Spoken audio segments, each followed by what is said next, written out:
এই জীবনটাকে সাজিয়ে তুলব আমার নিজের পরিবারকে। দেখেন ভাই, এই পরিশ্রম করে এই ধানের খেতে পানি দিচ্ছি। দেখেন দেখেন ভাই, আমি সবটা আজকে দেখাবো। দেখেন ভাই, এই পরিশ্রম করে ফসল ফলাতে হয় ভাই। আমরা পরিশ্রম করি, আমরা কৃষকের ঘরের ছেলে। দেখেন ভাই, আমার মেশিনটা কোথায়? আমি গরিব মানুষ, তারপরেও সময় দিতে পারিনি। এই পরিশ্রম করে ফসল ফলাতে হয়, সময় দিতে পারিনি। প্রোফাইলে যে একটু ভালো কাজ করব, সবার সাথে একটু লাইক কমেন্ট করব, যেহেতু আমার 10 জন পরিবারের মানুষ, যেহেতু আমার বাবা নেই। দেখেন ভাই, কোথা থেকে পানি আনছি। আমি আজকে সবাইকে দেখানোর জন্য চেষ্টা করছি।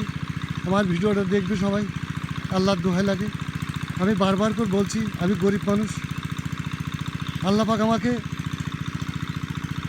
এমনও কিছু দান করুক যাতে আমি আরও খেটে খেয়ে চলতে পারি, আমি যেন মানুষের মতো মানুষ হতে পারি। আমি এই ফসল করতে এসে সময় পাইনি ভাই সবার সাথে একটু সময় দিতে।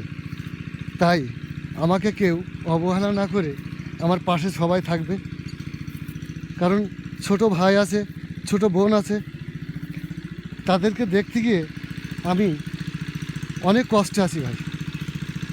আল্লাহর দোহাই লাগে। আমার এই পরিশ্রম করার পরে আল্লাহ পাক আমাকে সব সময় আমার প্রত্যেকটা কাজ সফল হতে পারি আমি। তাই আমি সবাইকে জানাবো, বলবো ভাই দেখেন, এই পরিশ্রম করে আমি সেই মেশিনের কাছে চলে যাচ্ছি। ভাই পরিশ্রম করার পরেও দেখলাম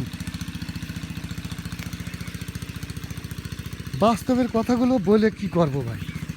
বাস্তবের কথাগুলো বললে সবাই মিথ্যা ভাবে, আর মিথ্যা কথাগুলো বললে সবাই সত্য ভাবে।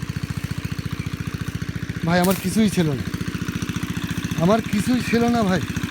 আমি হাড় ভাঙা পরিশ্রম করি, যা আমার পরিবারকে আমি বুঝতে দিই। আমার কষ্টগুলো আমার পরিবারকে আমি বুঝতে দিই। দেখেন ভাই, আমার একটা গাড়িও আছে, আমার একটা গাড়িও আছে ভাই।